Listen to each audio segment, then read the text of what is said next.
오늘 하나님께서 우리에게 주신 말씀은 누가복음 9장 18절부터 20절까지의 말씀, 우리 함께 묵상하도록 하겠습니다. 누가복음 9장 18절로 20절까지의 말씀, 우리 한 목소리로 함께 합독하겠습니다. 시작. 예수께서 따로 기도하실 때에 제자들이 주와 함께 있더니 물어 이르시되 무리가 나를 누구라고 하느냐? 대답하여 이르되 세례 요한이라 하고 더러는 엘리야라, 더러는 옛 선지자 중에 한 사람이 살아났다 하나이다. 예수께서 이르시되 너희는 나를 누구라 하느냐? 베드로가 대답하여 이르되 하나님의 그리스도 신이이다 하니. 아멘. 여기까지만 말씀을 보도록 하겠습니다. 여러분 잘 아시는 미국의 빌리 그레이엄 목사님께서 미국 현지 시간으로 지난 2월 21일 향년 99세로 주님의 부르심을 받으셨습니다. 빌리 그레이엄 목사님은 사역하시는 60년 동안 전 세계 185개 나라를 방문하셔서 복음을 증거하셨는데, 그 복음을 들은 사람의 숫자가 약 2억 1,500만 명이라고 합니다. 20세기 복음 사역자 중에 큰 족적을 남기신 분이다라고 평가를 받으시는데, 어제 미국에서 장례식이 있었습니다. 특별히 우리 담임 목사님께서 그 장례식에 초청을 받으셔서 다녀오시게 되어 오늘 이 시간 여러분들을 뵙지 못하게 되었습니다. 전 세계 각계 인사 2,000여 명만 초대를 받았고요. 그리고 미국의 현 대통령 내외, 부통령 내외도 참석해서 어제 장례식이 잘 마쳤습니다. 여러분 우리 목사님 또 건강하시게 또 돌아오실 수 있도록 기도해 주시고요. 저는 그런 소망도 생겼습니다. 우리 목사님을 통하여 또 복음의 사역에 이 확장이 되는 역사가 있게 되지 않을까, 또 우리가 그 일을 위해 함께 동역하고 기도해야 되지 않을까, 그런 소망도 생겼습니다. 여러분 위에서 기도해 주시기를 바랍니다. 빌리 그레이엄 목사님 많은 책을 쓰셨는데 그분의 자서전 중에 내 모습 이대로라는 제목의 책이 있습니다. 이 책에 보면 목사님께서 미국의 한 대통령의 장례식장에 참석하셔서 그때의 내용을 회고하며 쓰신 내용이 나옵니다. 그 부분에서 목사님이 이런 이야기를 하셨습니다. 우리는 인생이 짧다는 것을 깨닫지 않을 수 없습니다. 정말 중요한 것은 이것 하나뿐입니다. 다른 사람들이 우리를 어떻게 보느냐가 아니라 하나님이 우리를 어떻게 보시며 천국 책에 우리의 삶이 어떻게 기록되어 있을까 하는 것입니다. 고인이 되셔서 천국에 계실 빌리 그레이엄 목사님의 생전의 말씀이라 우리 가슴에 더 와닿는 것 같습니다. 정말 중요한 것이 바로 이것이라는 거예요. 내가 다른 사람들의 눈에 어떻게 보이느냐가 중요한 것이 아니라 하나님이 나를 어떻게 보시냐, 하늘에 있는 그 천국 책에 내 삶이 어떻게 기록되어 있느냐가 정말 중요하다라는 것입니다. 그런데 우리는 무엇을 더 중요하게 생각합니까? 사람들이 나를 어떻게 볼까? 사람들이 나를 어떻게 생각하는가? 그것에 더 관심이 있지는 않습니까? 천국 책에 기록되어 있을 나의 삶은 전혀 관심도 없이 이 땅에서 내 마음과 내 뜻대로만 살아가고 있지는 않습니까?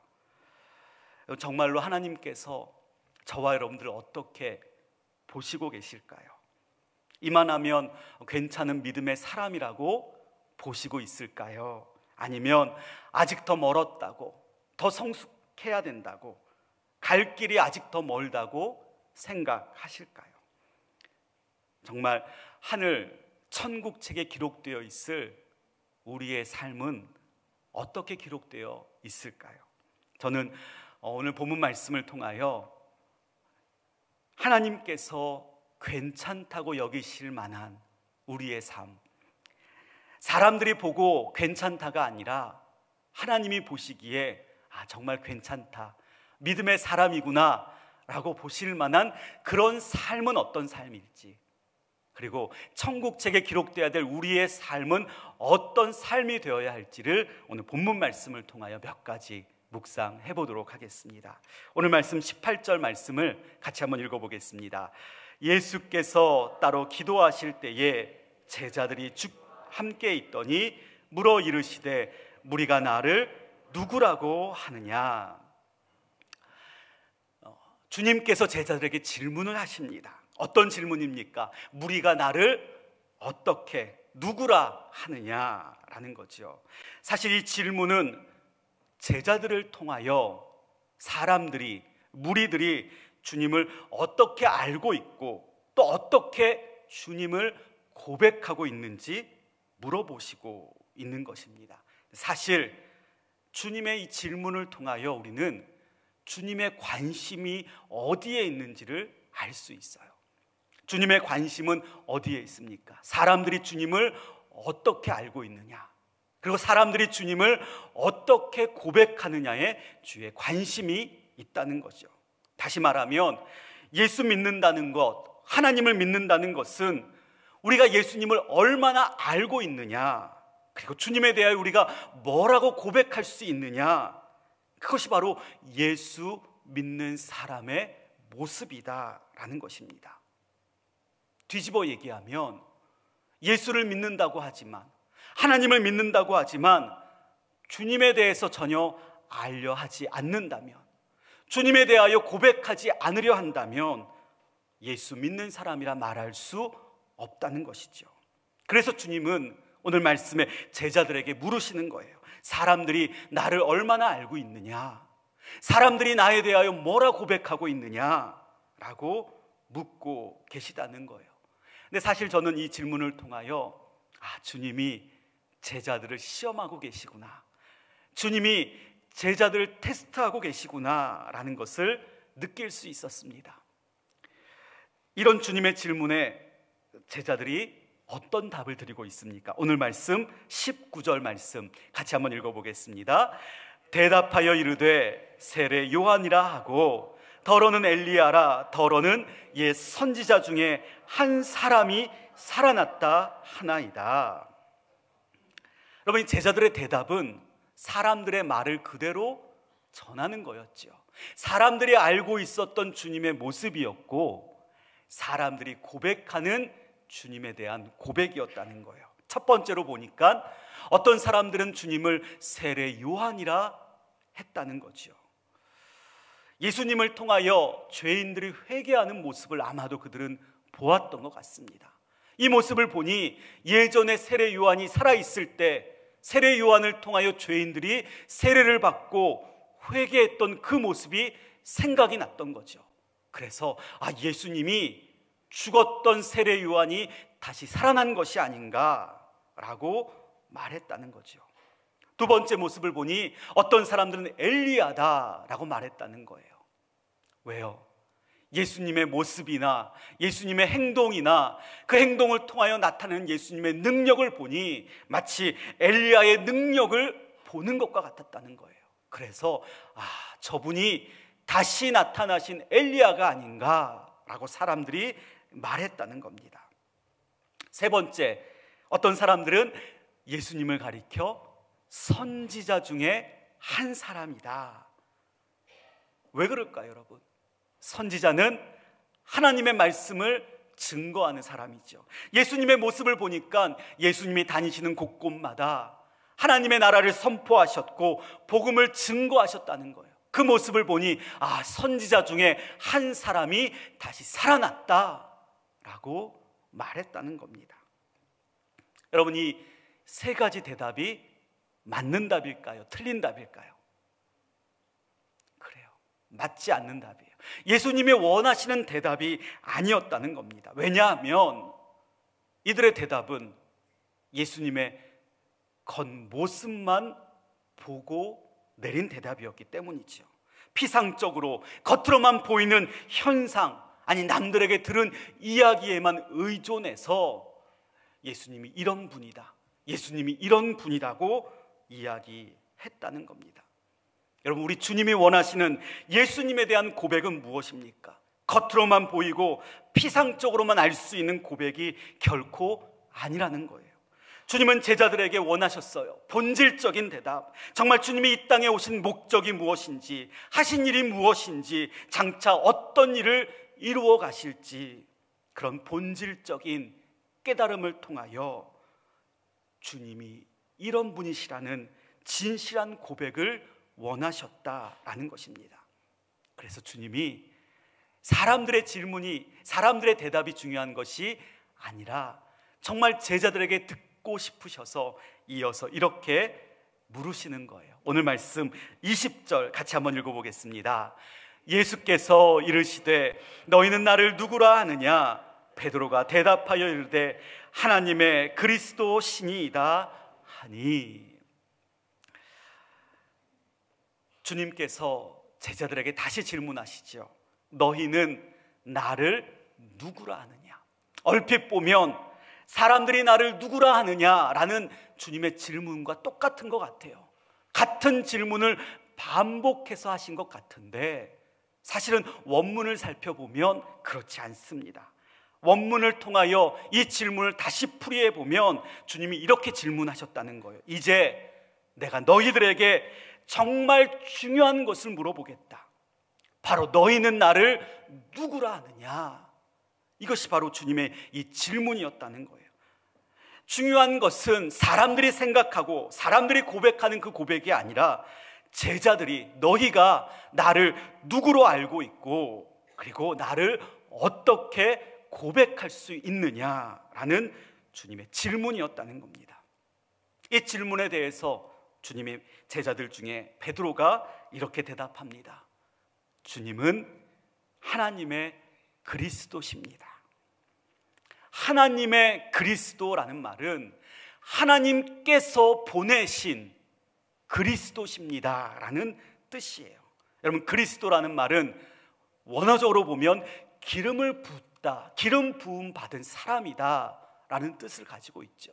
유대 전통에 따르면 기름 부음을 받는 사람은 세 종류의 사람이 있잖아요. 첫 번째로 왕이 있고요, 두 번째로 제사장이 있고요, 세 번째로 선지자가 있습니다. 왕이란 무엇입니까? 다스리고 통치하는, 백성들이 어려움에 있을 때 백성들을 구원하는 자가 바로 왕이라는 거죠. 선지자란 어떤 사람입니까?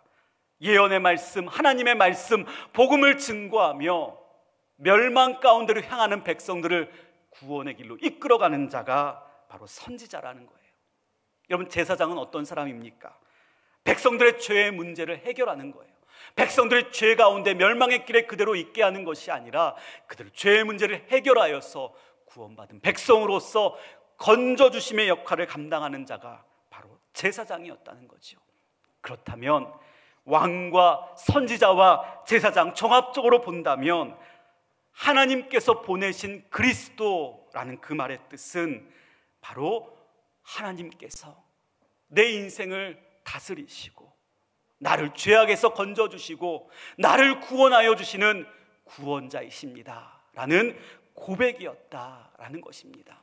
여러분, 저는 이 고백이 베드로만의 고백이 아니라 저와 여러분들의 고백이 되기를 주님의 이름으로 축복합니다. 베드로의 고백은 주님께서 원하시는 고백이자 우리의 고백이 되어야 합니다. 베드로는 이것을 피상적으로만 알지 않았어요. 그가 눈으로 보고 귀로 듣고 유대 전통에 따라 사람들에게 들은 것만으로 주님이 그리스도라고 고백한 것이 아니라 날마다의 삶의 체험을 통하여 주님과 경험했던 그 모든 경험을 통하여 내린 알미였고 고백이었다는 거예요. 여러분, 베드로의 삶은 어떠했을까요? 주님을 만나지 못했을 때 베드로는 갈릴리 바다에서 어부의 삶을 살았습니다. 그는 그저 날이 밝으면, 아니 동이 트기도 전에 갈릴리 바닷가로 나가 그물을 던지고 고기를 잡는 것이 그의 인생이었습니다. 어떻게 하면 더 많은 물고기를 잡을까? 이 물고기를 팔아서 어떻게 하면 더 많은 돈을 벌까? 사람들에게 인정받고 존중받는 삶을 어떻게 하면 살 수 있을까? 몸부림치는 그의 모습이 주님을 만나기 전의 모습이었다는 거예요. 오늘날로 말하면 이 세상 가운데 헛된 물질에 대한 욕망에 사로잡혀서 하나님을 바라보는 것이 아니라 세상만 쳐다보며 살아가는 그의 모습이 바로 베드로의 모습이었다는 거죠. 그런 그가 주님의 부르심을 받습니다.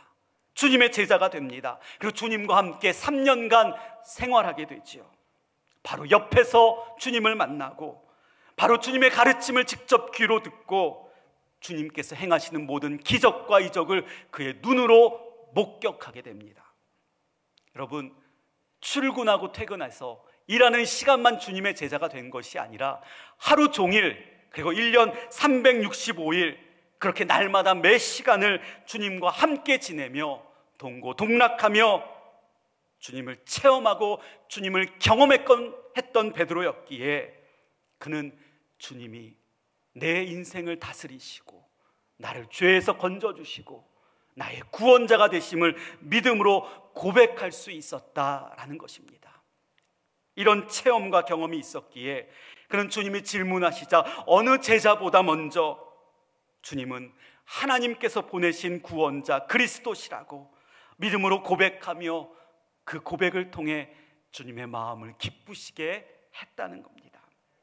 사랑하는 성도님들, 저는 저와 여러분들이 베드로와 같이 주님께서 물으실 때에 너는 나를 누구라 고백할 수 있냐고 물으실 때에 우리도 이렇게 대답했으면 좋겠습니다. 주님은 하나님께서 보내신 그리스도십니다. 주님은 내 삶을 다스리십니다. 주님은 나를 구원하신 분이십니다. 오직 주님만이 나를 구원하실 수 있습니다. 이것이 우리의 고백이 되기를 간절히 원합니다.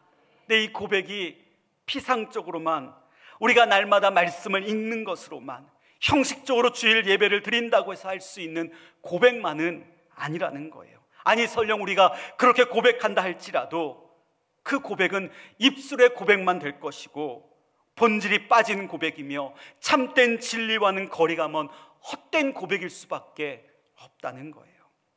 왜 그럴까요?